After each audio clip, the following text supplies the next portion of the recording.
오늘 이제 보건행정 심화이론 진행할 차례고요. 심화이론은 여러분 기본 이론이 되게 지루했죠. 막 도대체 언제 끝나 이런 마음으로 우리가 기본 이론 수업을 좀 길게 했는데, 이제 기본 이론에서는 제가 1부터 10까지 뭐 1.234 이런 것까지 다 건드리고 갔어요. 그래서 아마 수업을 들으면서 여러분들 뭐 이런 것까지 다 하나? 좀 핵심만 해주면 안 되나? 라는 생각을 하시는 분들이 있었을 거예요. 기본 이론 할 때는. 근데 제가 누누이 얘기하지만 공무원 시험을 준비하시는 학생은 핵심만 공부하면 안 돼요. 핵심만 공부하면 그냥 80점이에요. 80점이에요. 80점만 맞는 게 목표다라면 그냥 핵심만 보시면 돼요. 그러면 심화이론만 들어도 돼요. 근데 그게 아니라 공무원 어쨌든 합격해야 되고 최대한 만점을 도전을 해야 되고, 특히나 보건직 같은 경우 또는 보건연구사라던가 이렇게 우리 보건 계열 학생들은 특히나 공부를 잘해요. 그 다른 직렬 같은 경우 보면은 꽈락을 면하면 합격이래요. 너무 부러운 거예요, 도대체.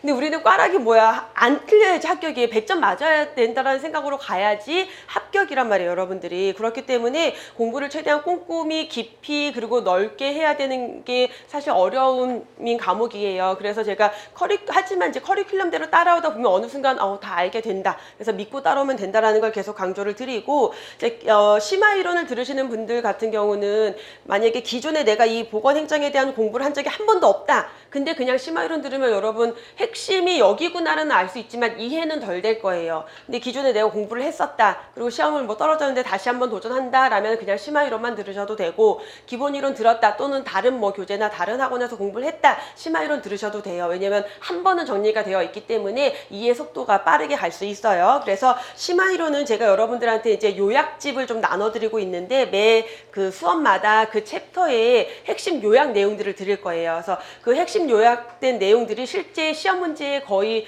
반드시 나오는 내용들로 요약을 좀 추려놨을 때, 이 정도만 봐도 80점은 맞아. 80점 넘게 맞을 수 있어요. 운 좋으면 90점까지도 맞을 수 있어. 거의 100점 갈 수도 있어요. 사실은 그건데 운이 좋게 여기에서만 나올 경우, 그럴 경우도 있어요. 사실 그럴 수 있는데, 우리는 여기에 없는 새로운 유형 또는 뭐 짜투리 내용 이런 것까지 맞아야지 진짜 합격을 노릴 수 있기 때문에 심화 이론에서 이제 그런 부분들을 정리한다라는 거. 그리고 하나 더 나눠드린 거는 우리 교재에 보면 중간중간에 심화 이론이라고 들어가 있는 게 있어서, 사실은 제가 여러분들한테 교재를 갖고 와서 교재로 봐라 라고 얘기를 했지만, 여기 한쪽은 안 나갔나요? 우리 심화 이론 이쪽 못 받았어요? 심화 이론 것들? 이쪽으로 좀 이쪽만 돌렸나 보다. 왜 여기 앉았어? 그래서 요거는 사실 여러분들이 안 받으셔. 여기 이쪽 부분 다 나눠주시면 될 것 같아요.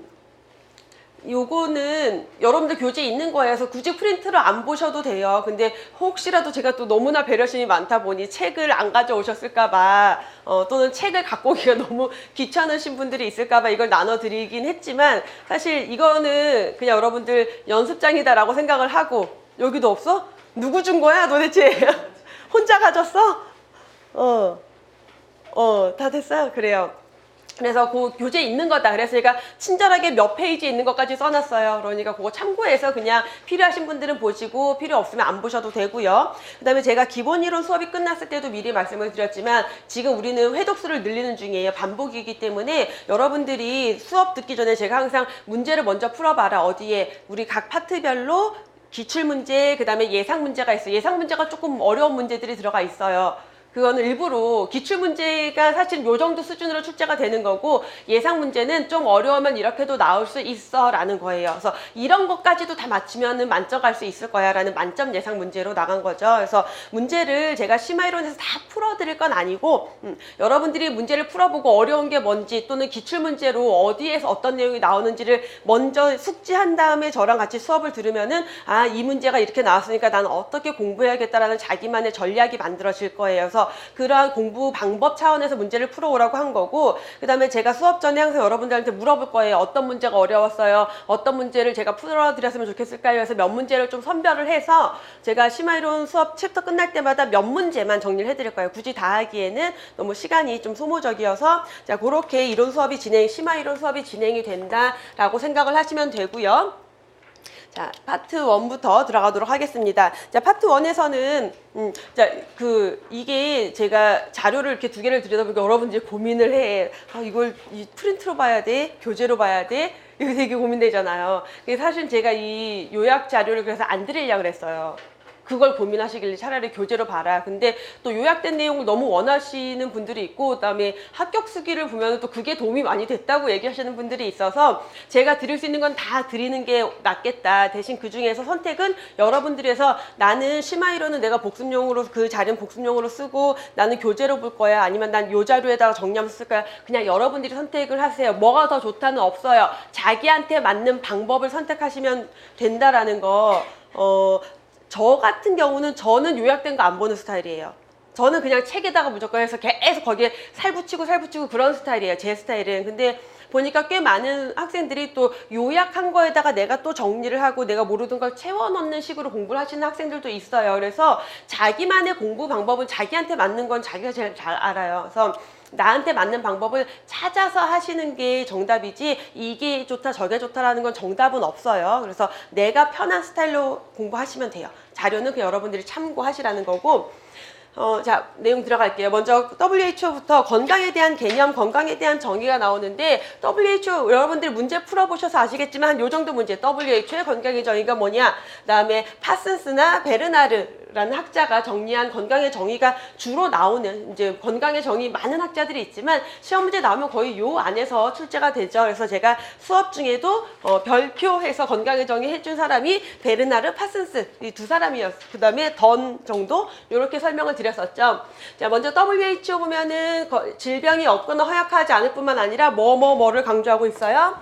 육체적, 정신적, 사회적 안녕이 완전한 상태다라고 강조를 하고 있다라는 거. 자, 이 중에서 현대적인 개념, 현대적 생활의 개념으로 강조하고 있는 건 뭐다? 특히 현대에 와서 강조하고 있는 것은 이 사회적 개념, 건강이다. 사회적 안녕이 어떤 개념? 생활의 개념이다. 내가 주어진 생활을 잘 영위할 수 있는, 수행할 수 있는 그러한 상태를 강조하고 있다라고 했고요. 자, 파슨스. 여러분들이 제가 이제 영문 이름을 항상 같이 넣었는데 시험 문제에 나올 때 이게 영문이다 보니까 이름을 좀 다르게 쓸 수가 있어요. 파슨스라고 하지만 페르손이라고 할 수도 있어요. 사실은 이제 라틴어 중에 페르손이거든요.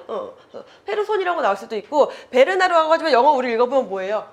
이제 프랑스 사람이니까 베르나르가 맞는데 이거를 버나드 이렇게 내기도 해요. 영어로 읽으면 버나드잖아요. 이 사람은 프랑스 사람이거든.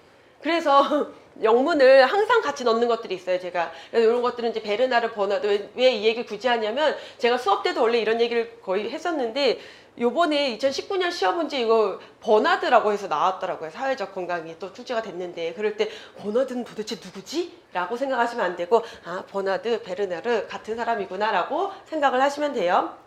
자, 파슨스는 어떤 것? 사회적 건강, 사회적 역할과 임무를 수행할 수 있는 상태다. 그래서 WHO의 사회적 건강과 같은 개념의 건강을 정의하고 있기 때문에 현대적 건강의 개념이 뭐다? 생활의 개념, 생활 수단의 개념이라고 했어요. 그래서 현대 와서 더 강조되는 건강의 정의고, 자, 베르나르라는 학자는 어떤 게 건강이다? 외부 환경이 아무리 변해도 내가 지금의 내 상태를 유지하고 있는 항상성이 유지된 상태를 건강이다라고 했어요. 자, 던이라는 학자를 굳이 던의 건강에 대한 개념, 정의 이렇게 나오진 않지만 최근에 와서 현대적 건강을 강조할 때 항상 어떤 개념을 강조한다? 건강은 정적이다, 동적이다?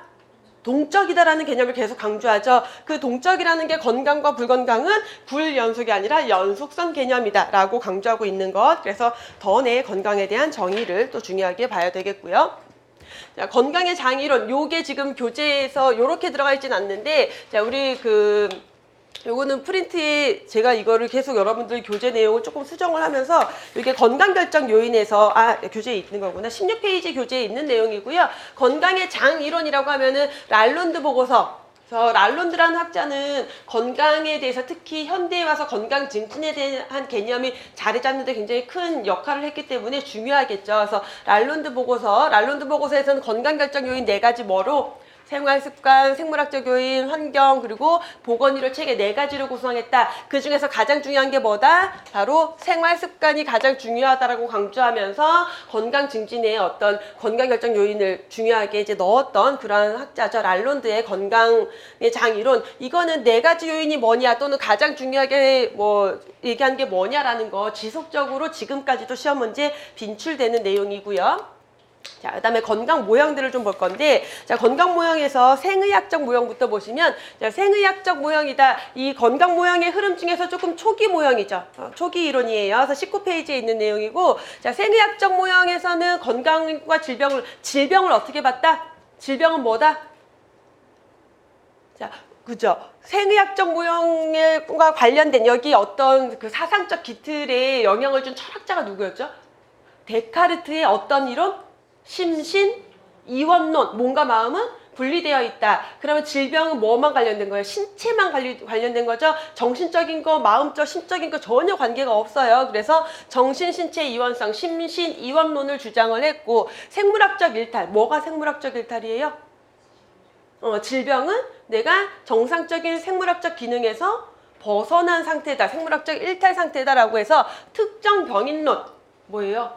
질병의 원인은 특정 병원체 하나야. 다른 건 전혀 관계가 없어. 그래서 이 특정 병인론, 이 생의학적 모형의 어떤 기틀에 영향을 줬던 우리 공중보건 역사에서 중요한 인물 2명 하면 누가 있겠어요? 그래서 특정 병인론이 주장이 될 수 있도록 만든 그 기틀을 만든 사람이 파스테르와 코흐죠. 결의 그 질병의 원인 균들을 밝혀내면서 질병의 원인은 이거야 라고 특정 지으면서 특정 병인론이 생의학적 모형이 주를 이루게 된 거고요. 자, 질병의 보편성 무슨 의미예요? 이게 질병의 보편성.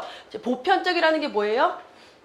누구나 다 걸릴 수 있다. 그래서 질병의 보편성이라는 건 어떻든 내가 돈이 많든 적든 여자든 남자든 노인이든 어린아이든 성인이든 어느 지역에 살고 있든 상관없이 어떤 병원체에 감염이 되면 누구나 다 질병에 걸리는 거야 라는 질병의 보편성 개념. 과학적 중립성 무슨 의미예요? 그래서 질병을 뭐 어떻게 본 거예요? 이 사람을 기계처럼 보고 질병은 그 기계가 고장난 거야. 그러니까 의사가 과학적으로 엔지니어가 기계를 고치듯이 과학적으로 그냥 딱 개입해서 신체적인 문제만 해결하면 돼 라고 봤던 개념이었고, 자, 그렇기 때문에 의료에서의 가장 핵심은 누구예요? 의료인, 전문가 중심의 의료체계다 라고 보게 되는 거고요. 과도한 개입주의는 무슨 의미일까요? 누가 개입해야 돼요? 이 전문가들이. 의료인이 개입을 해요. 그래서 질병을 치료할 수 있어요. 그러니까 질병에 걸리고 나면 어떻게 해야 돼요? 전문가가 개입해서 치료하면 돼요. 예방의 개념이 없는 거죠. 그러니까 사후적 치료적 개념만 있는 거고요. 자, 자녀적 건강 개념이다. 무슨 의미예요? 건강은 질병에 걸리지 않고 남아있는 상태가 건강한 거야. 그래서 건강에 대해서 따로 정의했다 안 했다? 안 했어요. 그냥 질병에 안 걸렸으면 그게 건강한 거야 라고 있는 남아있는 개념이다 라고 했던 거. 자, 생태학적 모형 또는 역학적 모형이라고 해요. 3가지 구성 요소가 뭐였어요? 병인, 숙주, 환경 끊임없이 출제되는, 자, 병인, 숙주, 환경이 균형을 이루고 있으면은 건강한 거고, 균형이 깨지면 질병이 발생한 거다. 근데 여기서 가장 중요한 요인은 환경적 요인으로 보고 있어요. 그래서 환경이 숙주가 감수성이 높아지게 만드냐 또는 병원체가 살기 좋은 환경으로 만드냐, 자, 이렇게 바꾸는 거고, 자, 병원체 요인에는 그래서 병원체가 가지고 있는 생존 능력이나 증식 능력들, 숙주로 침입할 수 있는 능력, 감염시킬 수 있는 능력이나 질병을 일으키는 능력들이 병원체 요인에 해당이 되고요.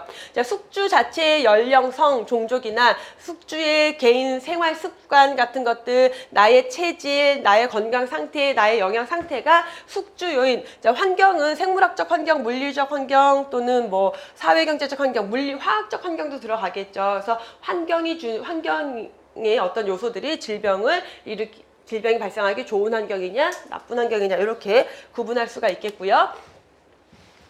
자, 그래서 이 지렛대의 받침이 어떻게, 자, 이 병인이 커지면 어떻게 돼요? 요렇게 기울어지면서 병원체 요인 때문에 질병이 발생할 수도 있고, 숙주의 뭐가 커지면, 감수성이 커지면 질병에 걸리기 쉬워지니까 요렇게 기울어지면서 질병이 발생할 수도 있고요. 자, 환경이 요렇게 가면은 뭐가 문제가 되는 거예요? 환경이 누구에게? 숙주가 질병에 걸리기 쉬운 그러한 환경을 조성해서 누가 무거워졌어요? 숙주가 무거워진 거죠. 이렇게 가면은, 그러니까 환경이 숙주의 감수성을 증가시키는 쪽으로 바뀐 거고요. 환경이 이쪽으로 왔다. 어떻게 바뀐 거예요? 환경이 병원체 요인이 활동하기 좋은 유리한 환경으로 만들어졌다라고 설명할 수 있게 되겠죠. 자, 그 다음에 넘어가는 게 사회생태학적 모형. 자, 뭘 강조한다? 개인의 사회적, 심리적, 행태적 요인을 중요시하는 모형이다. 그래서 사회학자나 심리학자의 입장을 대변하는 모형이 사회생태학적 모형이다라고 했어요. 자, 그래서 마찬가지로 세 가지 구성 요소가 있는데 숙주, 그리고 외부 환경이에요. 그 다음에 개인 행태 요인 세 가지로 구분하게 된다. 그래서 여기부터는 뭐가 빠지고 개인 행태가 들어온 거예요. 앞에 생태학적 모형에서 병인이 빠지고 그 대신에 개인 행태 요인이 들어왔어요. 그럼 개인 행태 요인이 들어왔다는 건 이때쯤부터 어떤 건강 문제가 대두되기 시작했겠어요. 고혈압, 당뇨병 같은 어떤 특정 병원치로 설명하기 어려운 질병들이 문제가 되면서 이렇게 바뀌어가기 시작한 거죠. 자, 그 다음에 이제 최근에 와서 가장 중요하게 보고 이게 지금의 이론이다라고 보는데 전인적 모형 또는 총체적 모형이라고 했어요. 건강과 질병을 이분법적으로 설명하는 게 아니라 어떻게 연속선상에 있다라는 개념이에요. 그래서 전인적 모형부터는 우리가 현대에 와서 건강에 대한 개념, 연속적 개념이다. 동적인 개념이다라는 게 전인적 모형부터 나오기 시작하는 거고요. 자, 그러니까 여기서 이제 건강의 증진에 대한 개념이 나오겠죠. 그래서 더 나은 건강을 성취할 수 있게 하고자 하는 게 전인적 모형이 가지고 있는 기본 틀이에요. 그러기 위해서는 결국 자기 관리 능력을 향상시켜야 된다라는 개념을 가지고 있는 거죠. 전인적 모형. 자, 그래서 총체적 모형이라고도 하고 전인적 모형이라고도 하는데 얘는 건강 증진을 위한 보건의료 정책수단 개발 실천의 방향을 제시해주고 있다. 왜냐면 얘 자체가 건강을 증진시키는 쪽으로 가야 된다라는 배경을 가지고 있잖아요. 자, 그러기 위해서 우리가 특히 관리해야 되는 건 네 가지를 이제 구성 요소 뭐로 보고 있는 거예요? 생활 습관, 환경, 생물학적 특성, 보건의료 체계, 랄론드 보고서에서 제시됐던 건강 결정 요인 네 가지가 다 같이 강조되고 있는 모형이죠. 그래서 현대에 와서 최근에 와서 시험 문제로 가장 출제 비중이 높은 애는 그나마 전인적 모형이 좀 더 높다라고 볼 수가 있겠고, 자, 바로 넘어가서 건강과 질병의 자연사 5단계와 그리고 예방 3단계가 있었어요. 그렇죠? 사실 공중보건, 보건행정 가리지 않고 출제가 되고 물론 공중보건에서 출제 비중이 더 높은 내용이긴 하죠. 자, 5단계 어떻게 구분해요? 비병원성기, 초기병원성기, 불현성 질병기, 현성 질병기, 그리고 회복기 이렇게 5단계로 구분을 했고, 자, 얘는 기본적으로 어떤 이론을 베이스에 깔고 있어요? 병인 숙주 환경, 생태학적 모형이 기본에 깔려 있어요. 그렇기 때문에 설명을 할 때 병인 숙주 환경이 서로 잘 상호작용을 하고 있다. 이건 뭐예요? 균형을 잘 이루고 있어서 아무 문제가 없는 상태다. 그럼 이때 할 수 있는 예방 활동은 뭐다? 건강을 증진시키기 위한 예방을 해야 되겠고요. 자, 초기 병원성기는 병인이 숙주를 자극하기 시작했지만 몸으로 들어오진 않았어요. 아직 반응할 상태는 아니에요. 그러니까 이때는 그 병인을 막기 위한 예방 활동을 해야 된다. 그래서 특이적 예방, 특수 예방이라고 하는 예방 접종이나 어떤 특정 병원체를 막기 위한 것. 자, 병원성기로 넘어가서 불현성 질병기는 병인이 숙주를 자극해서 숙주가 뭔가 반응이 일어나기 시작했어요. 하지만 아직 겉으로 드러나진 않았어요. 그러니까 뭘 해야 돼요?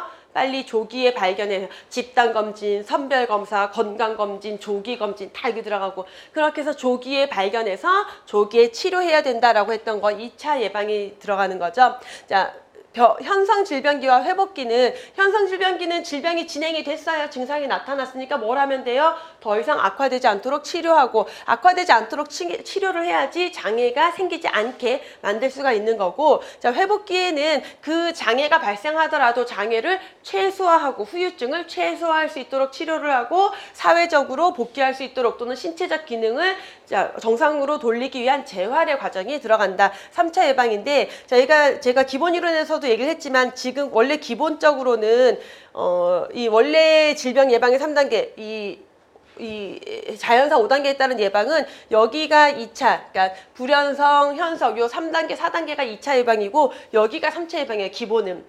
근데 최근에 와서는 감염병보다는 주로 만성질병에 대한 걸 설명하다 보니까 어디까지가 악화 방지를 위한 거고 어디까지가 장애를 최소화하기 위한 거고 어디까지가 후유증이 남게 하기 위한 거고 어디가부터가 재활인지의 구분이 되게 모호해요. 만성 질환에서는. 그러다 보니까 예방의학을 중심으로 해서 이렇게 바뀌고 있어요, 지금. 그리고 공중보건 교재에도 최근에는 이렇게 바뀌어서 나오고 있어요. 그럼에도 불구하고 아직 이렇게 되어 있는 교재도 많이 있어요. 그래서 제가 두 가지를 다 설명을 드리는 이유는 우선은 사실 시험 문제는 최근까지도 이렇게 2차로 보고 출제가 된 게 있어요.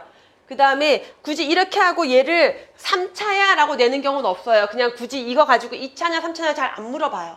거의 사실 시험 문제에서 요거 가지고 2차냐 3차냐 거의 안 물어봐요. 그래서 사실 거의 문제가 되지 않는데 이렇게 구분하는 게 2019년에 시험 문제 중에서 요 그 다음 중 실제 시험 공중보건에서 출제됐던 문제인데 다음 중 2차 예방에 해당하는 것을 고르시오 해놓고 기억, 악화방지, 니은, 그 예방접종, 디귿, 장애방지를 위한 치료, 그 다음에 리을, 건강증진 이렇게 나왔어요. 그리고 2차 예방이 뭐냐고 물어봤어요. 그럼 뭐로 골라야 돼요? 얘밖에 없어요. 쟤는 1차잖아요.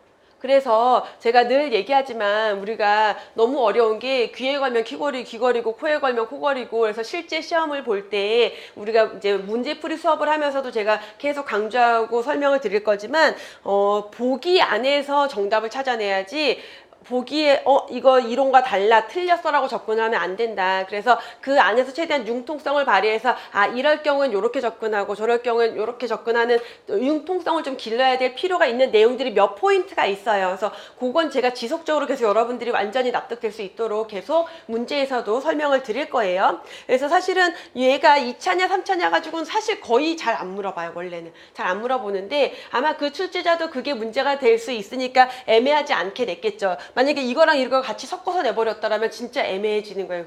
그러면 이의제기도 있고 오류다 이런 얘기 나올 수도 있기 때문에 섣불리 그렇게는 잘 안 낼 거예요.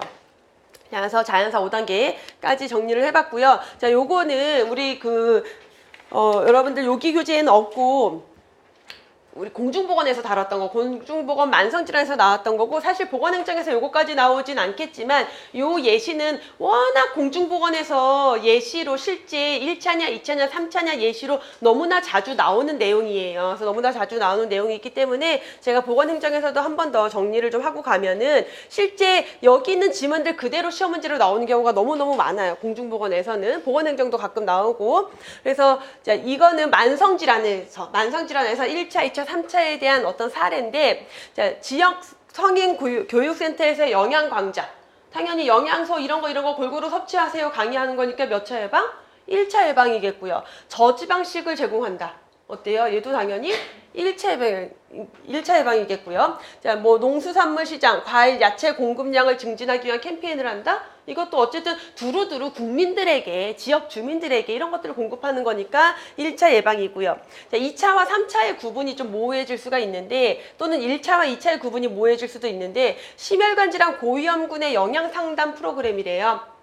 자, 2차 예방으로 구분하고 있어요. 여러분들이 혹시라도 이해가 안 되는데 만약에 이 문제가 나왔다, 지문에 나왔다, 그냥 2차구나 라고 정리를 하시면 돼. 이거는 교재에 있는 문제 그대로 갖다 낸 거니까. 근데 얘가 왜 2차냐? 심혈관 질환의 고위험군은 어떤 사람들이에요?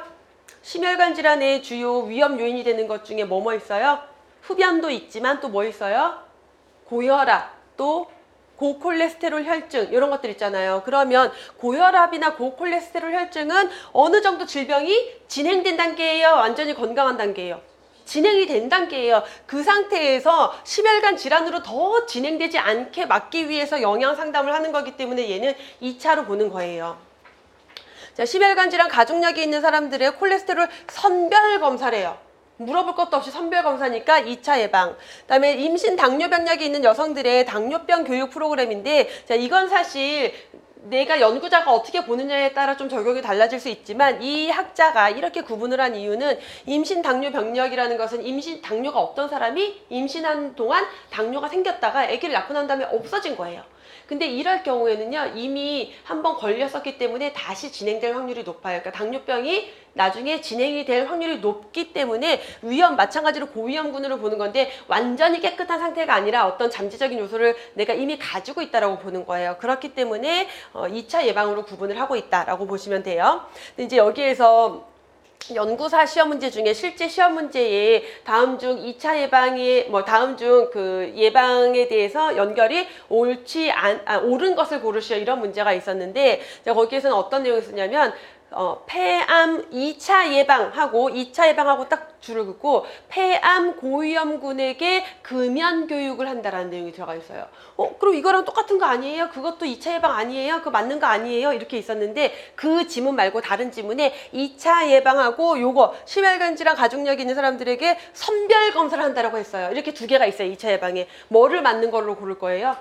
당연히 선별 검사를 골라야 돼요. 그거는 이거 이상한 거 아니야 라고 접근할 필요도 없는 거예요. 그러면 왜 굳이 폐암 고위험군, 심혈관 질환 고위험군인데 그건 2차가 아니냐라고 설명을 드리면 폐암 고위험군의 위험 요인은 뭐예요? 폐암의 고위험군은 어떤 사람들이에요? 담배 흡연자 또는 뭐 성면에 노출되는 사람이나 이런 사람들이에요. 근데 이 사람들이 지금 질병이 진행이 된 상태라고 볼 수 있어요, 없어요?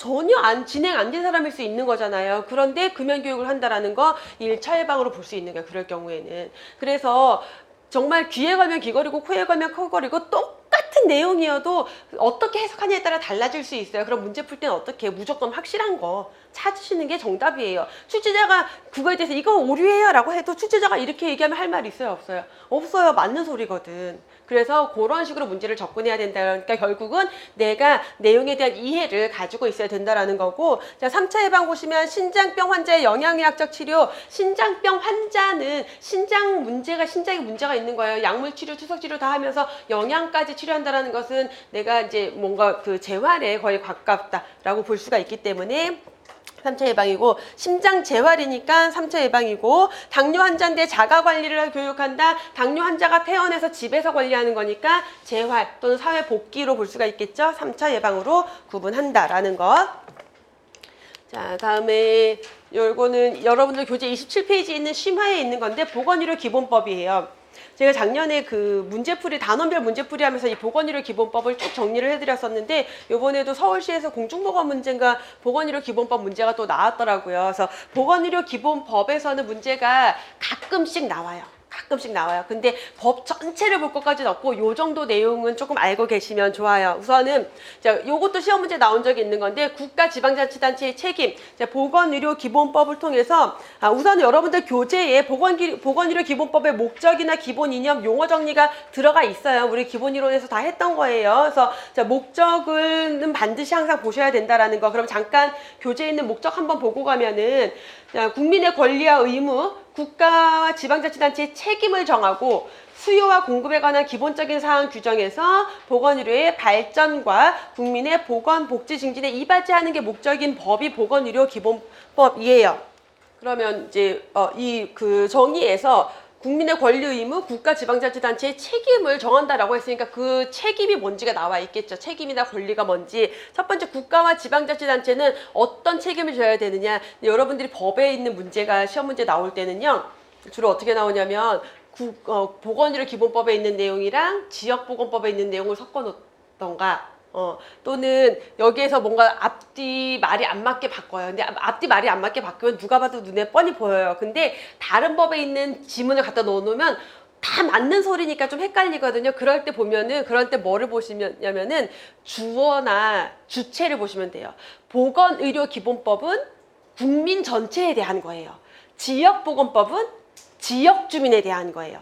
그래서 만약에 문장에 지역 주민을 위하여 또는 지역 주민에 이렇게 나오면 걔는 보건의료 기본법이 아니라 지역보건법의 내용일 확률이 높고요. 그 다음에 국가 지방자치단체 이렇게 나온다. 국가가 같이 붙어서 나온다. 지역보건법의 내용이 아닐 확률이 높아지는 거예요. 모든 국민 이렇게 나온다. 지역보건법의 내용이 아닐 확률이 높아지는 거예요. 그러니까 이 법이 무슨 법이냐.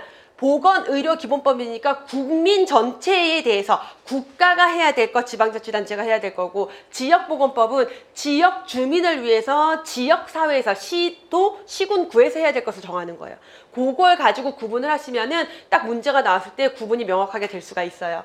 자, 국가지방자치단체가 국민 건강 보호 증진을 위해서 필요한 법적, 제도적 장치를 마련하고 거기에 따른 돈도 확보를 해야 되겠죠. 재원을 확보하고, 자, 모든 국민이 기본적인 보건의료 수요 수요를 형평에 맞게 충족시킬 수 있도록 국가 지방자치단체가 노력을 해야 되고요. 또 다양한 위해가 발생할 수 있겠죠. 환경에서 뭐 식품, 의약품, 의료기기 등등등 다양한 위해를 방지하고 국민 건강 위해 요인으로부터 누구의 건강을, 국민의 건강을 보호하기 위한 정책, 시책을 마련을 해야 되고요.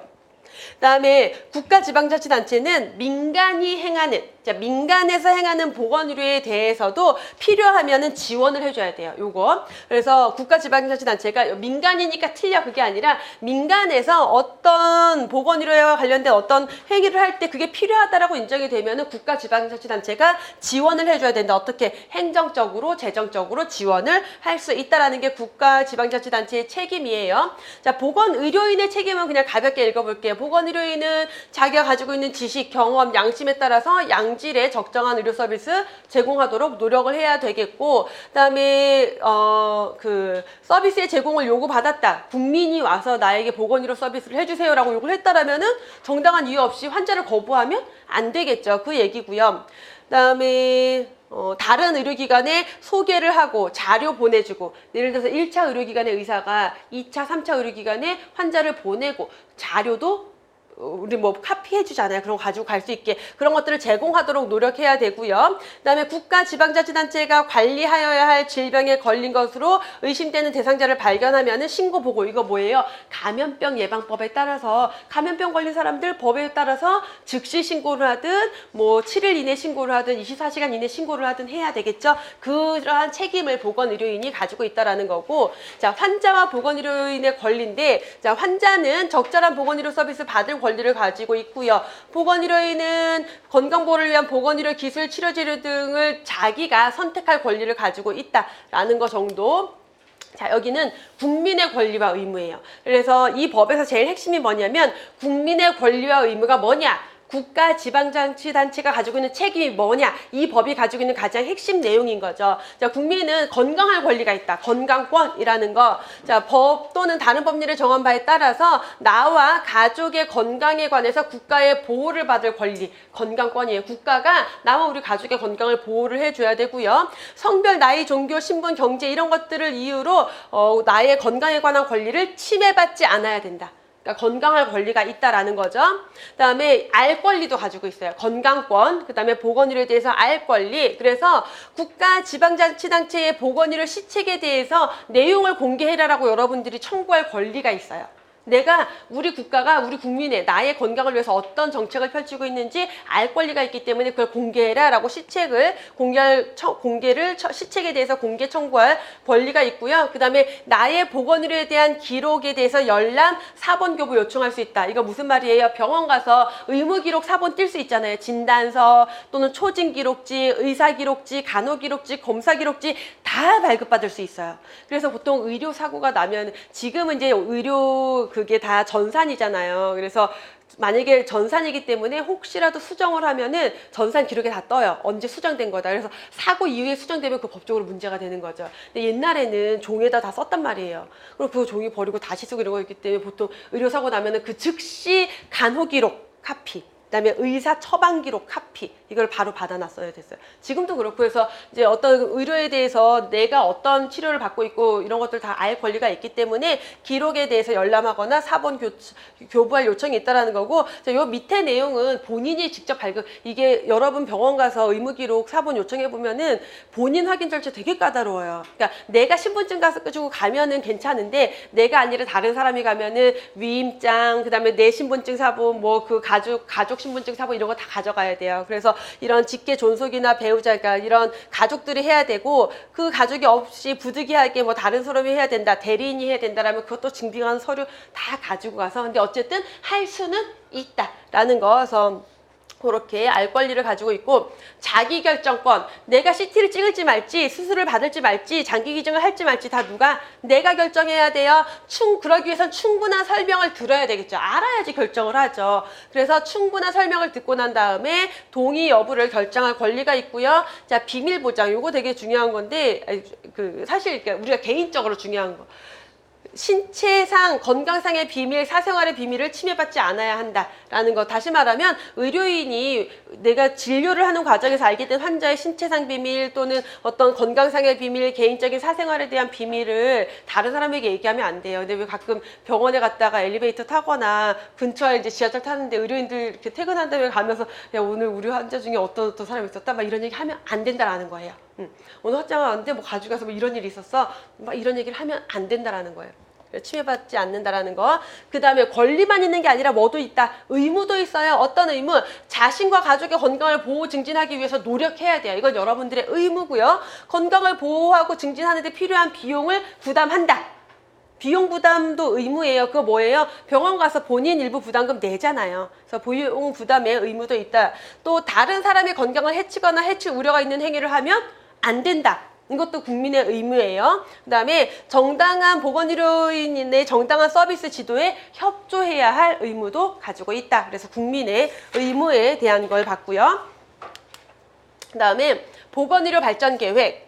각 법에 보면은 뭐 국민건강증진법에서는 국민건강증진 종합계획을 뭐 보건복지부 장관이 5년마다 수립한다. 보건의료 기본법에 따라서는 보건복지부 장관은 중앙행정기관의 장과 협의해서 누구의 보건의료 정책심의위원회 심의를 거쳐서 보건의료 발전계획을 몇 년마다 5년마다 수립한다. 그래서 보건복지부 장관 5년, 시도, 시군구, 시도지사 몇 년, 지역보건법은 4년. 그래서 보건복지부 장관이 수립하는 계획 5년을 기본으로 가져가시면 돼요.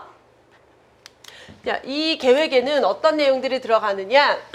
보건의료 발전 계획에는 발전의 기본 목표 추진 방향, 사업 계획과 추진 방향, 자원 조달 관리 방안, 그리고 지역별 병상 총량 관리에 관한 시책. 자, 그래서 우리 지역보건법에서는 각 지역의 시도, 시군구의 어떤 의료 병상이라던가 뭐 자원이라든가 이런 걸 관리했잖아요. 각 지역의 지역보건의료 체계, 지역의 보건의료 자원이라면 이 보건의료 발전 계획은 전체 우리 나라를 총합하는 거기 때문에 각 지역별 총량에 관해서 전체적으로 균형을 맞춰야 되겠죠. 그러니까 지역별 병상 총량에 관한 시책, 보건의료 제공이나 이용 체계의 이런 효율화에 관한 시책, 그리고 보건의료 관련 업무에 대해서 종합 조정도 하고요. 노인, 장애인처럼 취약계층에 대한 사업 계획, 그리고 통계나 정보 관리 방안, 그 밖에 필요하다고 인정되는 사항을 수립을 해야 되고, 보건의료 발전 계획은 국무회의의 심의를 거쳐서 확정한다. 요거 좀 우리가 그동안 보지 못했던 국무회의라는 게 나왔어요. 그래서 보건의료 발전 계획은 국무회의의 심의를 거쳐 확정한다. 이 정도로 해서 법에 대한 내용들을 좀 정리를 했고, 자, 넘어가서 이제 공중보건학에 대한 내용으로 넘어갈게요. 교재에서는 31페이지고요. 자, 공중보건의 정의는 기본이에요. 그래서 자, 윈슬로우의 정의를 가장 기본으로 보고 있다라고 했어요. 그래서 공중보건에서는 자, 누가 노력을 해야 된다? 지역사회가 노력을 해서 목표가 3가지 뭐예요? 질병 예방하고 수명 연장하고 신체적 정신적 효율을 증진시킨다. 자, 그러기 위한 기술이며 과학이 공중보건이다. 지역사회는 어떤 노력을 해야 된다? 환경위생 관리하고요. 전염병 관리하고요. 보건교육해야 돼요. 개인위생에 관한 보건교육하고요. 의료 간호 서비스를 조직화하는데 어떤 걸 위한 조기 발견과 예방적 치료를 위한 의료 간호 서비스 조직화해라. 그리고 건강을 유지하는 데 적합한 생활 수준 보장받을 수 있도록 사회 제도를 발전시켜야 한다. 이게 지역 사회의 노력이죠. 그래서 민슬로 정의 안에서는 다음 중 목표가 3가지 뭐냐, 노력이 뭐냐, 틀린 거 설명에 대해서 틀린 거 고르시오. 엄청 많이 문제가 나오죠. 가끔은 또 이렇게도 나와요. 다음 중 민슬로의 공중보건 정의에 따른 지역 사회 노력에 해당하는 것을 고르시오. 1. 전염병 관리, 2. 질병 예방, 3. 수명 연장, 4. 신체적 효율 증진. 이렇게 나와요. 그러면은 여러분들이 문제를 놓쳐버리면은 보기를 보면 뭔가 다 맞는 내용이 들어가 있거든요. 뭐냐면 노력을 묻고 있는, 최근에 이제 이렇게 나온다는 거예요. 이게 노력을 묻고 있는 건지 목표를 묻고 있는 건지를 좀 구분을 하시라는 거예요. 공중보건의 대상은 누구? 지역사회 주민이라고 했고요. 그다음에 공중보건의 3대 핵심 원칙이라고 하면은 참여, 형평, 협동 세 가지를 강조를 했죠. 참여, 형평, 협동. 자, 그리고 공중보건 사업수단 하면 세 가지. 봉사, 통제, 교육에 의한 조장. 그래서 봉사행정, 통제행정, 교육, 보건교육 또는 뭐 보건교육이라고도 하고요. 조장행정이라고도 하고요. 또는 보건봉사, 보건법규, 보건교육 이렇게 나오기도 해요. 표현은 다양하게 나올 수 있어요. 얘는 보건봉사, 보건법규, 보건교육 또는 봉사행정, 통제행정, 조장행정 또는 이 풀로 나올 수도 있는 거고 다 같은 의미죠. 그래서 서비스를 직접 제공해주면서 국민들에게 봉사를 하기도 하고요. 법을 통해서 국민들이 어떤 생활을 통제하기도 하고요. 교육을 통해서 스스로 어떤 건강 증진 활동을 할 수 있도록 조장하기도 하는데 이 중에서 가장 중요한 수단은 뭐다? 가장 중요한 접근 방법은 보건교육이다라고 했죠. 교육에 의한 조장행정이다. 자, 애시튼과 세이무어의 요거는 그냥 좀 가볍게 보고 갈게요. 애시튼과 세이무어의 공중보건 변천 4단계는 여기서는 공중보건학적 개념이 나타나기 시작한 거예요. 그래서 뭐부터 시작해요? 항상 산업보건이 먼저 시작이 돼요. 그래서 자, 산업보건과 함께 산업화 도시화 그러면서 새로운 건강 문제가 사회적으로 대두되기 시작한 거죠. 그래서 이것 때문에 공중보건에 관심을 가지기 시작해서 19세기 중반, 그러니까 1850년 정도겠죠. 이때가 누가 있어요? 중요한 학자. 이때가 누가 가장 중요했어요? 이 산업화 도시화로 인해서 공중보건에 대한 사상이 싹 트는데 가장 결정적 우리가 또 발화점? 누구 있어요? 공중보건법이 제정되게 만든 사람이 누구예요? 누구? 뭐라고요? 누구예요? 어느 나라? 공중보건법 어느 나라에서 제일 먼저 만들어졌어요? 독일? 여러분 설마 지금 비스마르크를 생각하고 있는 거예요? 1850년 전에 영국에서 그쵸? 최초의 공중보건법 어느 나라? 영국에서. 왜? 누구 때문에? 에드윈 체드윅 때문에 어떤 보고서? 열병 보고서를 통해서 노동자들의 위생 상태를 알렸고 그래서 노동자 위생 상태 보고서가 발표가 되고 그것 때문에 만들어진 게 영국의 공중보건법이잖아요. 그게 산업보건의 시기, 요 시기랑 이제 맞물리면서 공중보건 사상이 싹튼 거고 70년대로 넘어가면서는 공중보건이 발전한 게 아니라 개인 위생의 시기로 넘어갔어요. 왜요?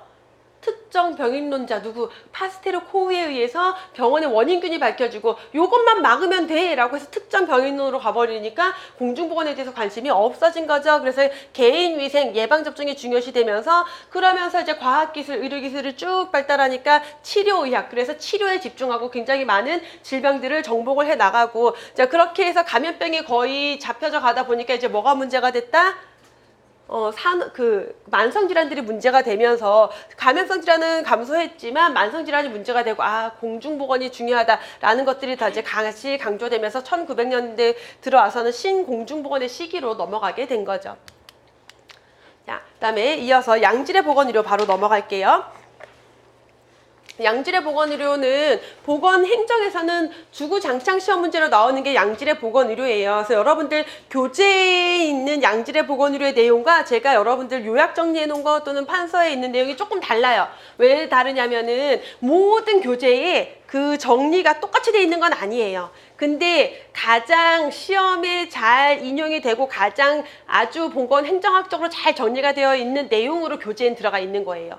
그래서 요 교재에 있는 내용이 가장 기본 베이스라고 생각하시면 되고 지금 여러분들한테 요약해 놓은 거는 실제로 다양한 교재들에서 얘를 압축해서 요약해서 단어로 정리해 놓은 걸 좀 넣어 드린 거예요. 그래서 이런 식의 표현이 나왔을 때도 이게 같은 내용이구나 매치를 좀 시키시라는 의미에서 요약돼 있는 걸로 좀 내용을 정리를 해서 드린 거고 자 접근성이라고 하면은 쉽게 이 서비스를 이용할 수 있어야 된다. 어떤 문제가 해결이 돼야 돼요? 그러기 위해서는 지리적인 접근성, 경제적인 접근성 시간적인 접근성 이런 게 해소가 되어야 한다. 그래서 지리적, 시간적 여기 하나 더 붙이면 경제적 접근성도 해소가 돼야 되겠고 그 지역에 이게 해소가 되기 위해서는 그 지역에 의료 인력과 시설이 있어야 되겠죠. 그렇기 때문에 인력, 시설의 지역적 편중을 어느 정도 해소를 해줘야 되고요. 자, 1차 의료기관이 여기에 굳이 들어가 있는 이유는 1차 의료기관을 통해서 지역 안에서 1차적인 건강 문제를 해결할 수 있게끔 해야 한다라는 거예요. 접근성을 해소하기 위해서. 그래서 이건 뭐냐면 하면 우리 뭘 같이 생각할 수 있냐면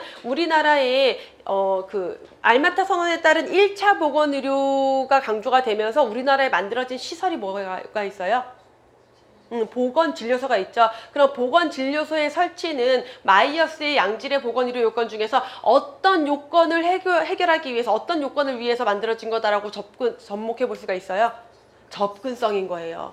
접근성. 그 지역 안에서의 보건과 관련된 접근성을 해소해주기 위해서 만든 게 보건진료소다라는 걸 연계시킬 수 있어야 된다라는 거예요. 지리적 접근성을 해결을 해준 거죠. 자, 포괄적 보건의료를 제공해서 지역 안에서 어떤 우리 그 접근성에 대한 교재에서도 얘기할 때 보면 예방을 포함한 총괄적인 보건의료 서비스를 받을 수 있어야 된다. 그래서 포괄적인 의료 서비스가 제공이 되어야 하고 양도 적절해야 된다라는 거예요. 제공되는 서비스의 양이 충분해야지 양이 너무 부족하면 접근성이 떨어진다라는 거예요. 그 개념으로 같이 의료기관이 있긴 한데 또는 의료 서비스 보험 적용되는 게 막 요거밖에 안 돼요. 그러니까 급여의 양이라는 건 보험이 적용이 돼야 되잖아요. 급여라는 거는. 근데 보험 적용되는 게 뭐 이것도 안 되고 저것도 안 되면 경제적 접근성이 결국은 떨어지는 거예요. 그래서 그런 양적인 부분도 충분해야 된다라는 거. 자, 질적인 적정성. 자, 질적인 적정성이라고 하면은 전문적인 의료 제공자가 가지고 있는 전문적인 능력이나 지식, 기술뿐만 아니라 윤리, 도덕적인 측면도 포함이 되어야 하고요. 자, 그걸 위해서는 최신의 과학적 지식. 요걸 보셔야 되는 게 이걸 만약에 최첨단 과학, 최첨단 기술 하면 다른 내용이 되는 거예요.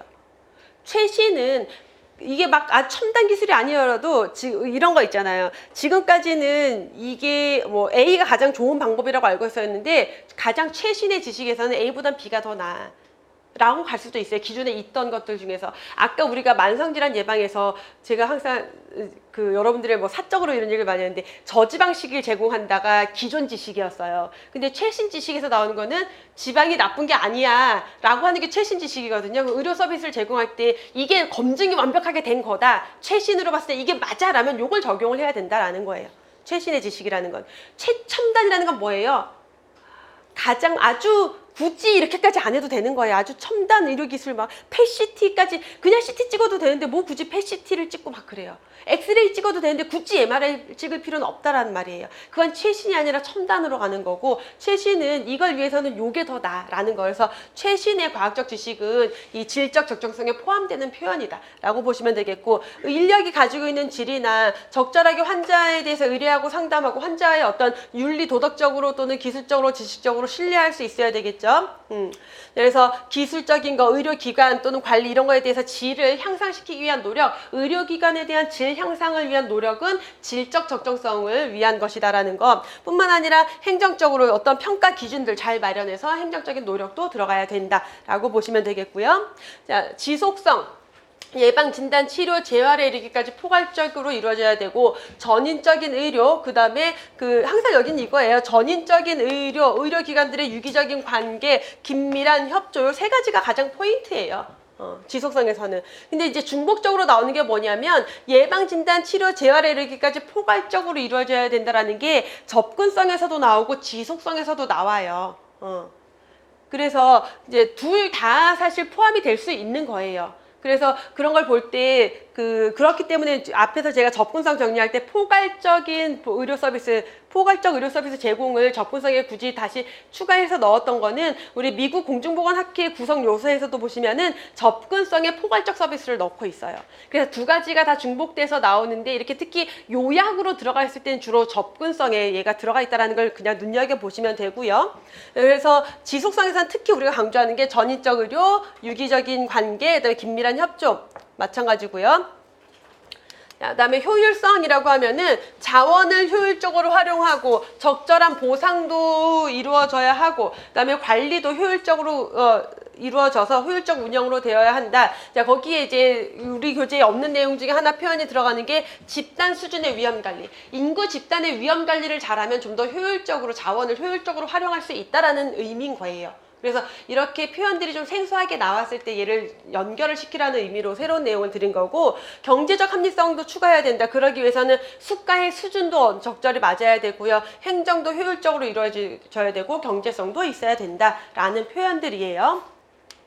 자, 그다음에 요거는 그냥 그대로 연결할 시험 문제. 여러분들 아마 기출 문제 풀어보셨으니까 아 이렇게 문제가 나오는구나 이제 좀 눈에 들어오실 거예요. 그래서 접근성에는 개인적 접근성, 포괄적 서비스, 양적인 적합성. 그래서 이 포괄적 서비스와 관련된 문장이 접근성에도 있고 지속성에도 있지만 이렇게 구분할 때는 접근성에 넣고 있다라는 걸 보시면 돼요. 그다음에 양적으로도 적합해야 된다. 질적 적정성으로는 전문적인 자격, 개인적 수용성, 그리고 질적 적합성. 자, 지속성은 개인 중심의 진료, 중점적인 의료 제공, 이게 다 전인적 의료라고 보시면 되고요. 서비스의 조정이 잘 이루어져야 되고, 효율성에서는 평등한 재정, 적절한 보상, 그리고 효율적 관리로 구분을 할 수가 있겠죠.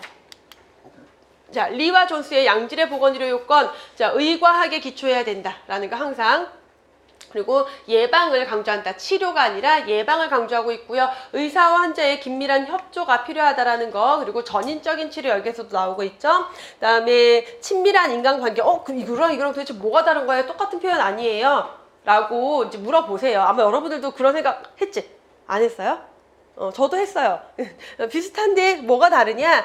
의사가 지시하는 거에 잘 따르라는 거예요. 긴밀한 협조는. 그 다음에 친밀한 인간관계, 서로 신뢰할 수 있는 인간관계가 형성이 되어야 한다라는 거예요. 거기에서 좀 차이가 있는 거고요. 사회복지사업과 연계해야 되고요. 다양한 보건의료 서비스랑 협조를 해야 되고, 자, 과학적인 현대 의료 서비스를 제공해야 된다. 또는 이제 일부 교재에는 필요 충족에 요구되는 모든 보건의료 서비스가 제공되어야 한다라고 나오기도 해요. 두 가지 표현이 다 나올 수 있다라고 염두에 두시면 되고요.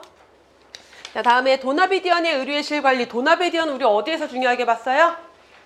도나비디언 누구예요? 도나비디언 누구예요? 도나비디언 누구? 기억이 안 나요. 그럼 다음 시간에 날 거예요.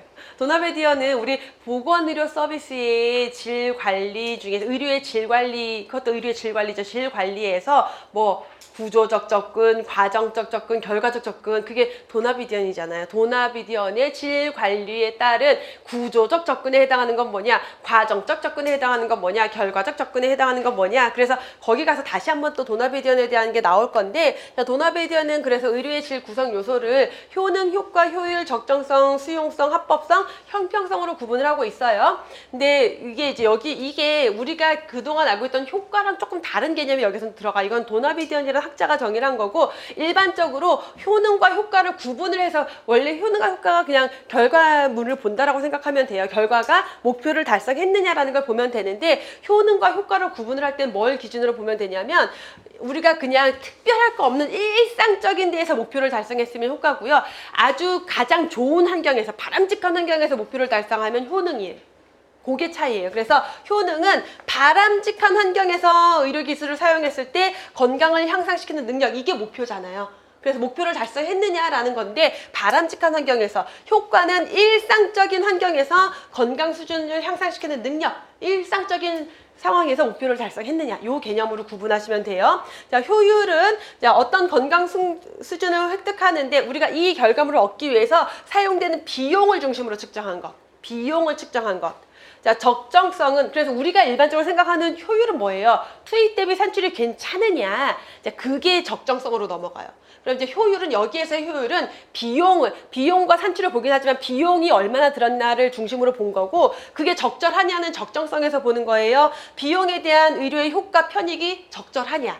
로 넘어가요. 좀 더 세분화시킨 거죠, 개념들을. 수용성이라고 하는 거는 환자와 환자 가족의 기대, 그 의료 효과에 대한 환자가 가지고 있는 기대, 가족이 가지고 있는 기대. 자, 합법성은 사회적인 선호도, 그래서 윤리, 가치, 법, 규제, 이런 것들까지 다 포함시키고요. 개인적인 수용성, 개인적으로 수용할 수 있는 것과 사회적 선호도가 얼마나 일치하는지를 합법성으로 정의를 하고 있고요. 자, 형평성, 인구 집단에게 얼마나 공평하게 제공이 되느냐로 구분을 하고 있어요. 그래서 그 효능, 효과, 그 다음에 효능, 효과, 효율, 적정성, 요게 우리가 그동안 보던 기본적인 정의랑 조금 달라요, 여기에서는. 그래서 이렇게 구분한다라는 포인트를 잡으시면 되겠고, 다음 바람직한 의료의 구성 요소로 정리를 해보면은 효과성, 안전성, 환자 중심성, 적시성, 효율성, 형평성으로 구분을 해요. 그래서 얘는 이제 미국 의학 한림원에서 정의를 한 건데, 습관, 자, 개입을 통해서 더 나은 결과를 가져왔는지를 확인하는 것, 안전성, 환자, 이용자를 위험하게 하진 않았는지, 손상을 일으키진 않았는지, 환자 중심성, 결정을 할 때 누구 중심으로? 환자 중심으로 이루어졌는지, 적시성, 필요한 서비스가 제때 제공이 되었느냐, 효율성, 투입 대비 산출이 좋아야 한다라는 거, 형평성, 불평등이 없어야 한다라고 정리할 수가 있겠죠. 여기까지 해서 양질의 의료 요건까지 정리를 했고요. 잠깐 쉬었다가 1차 보건의료 이어서 볼게요.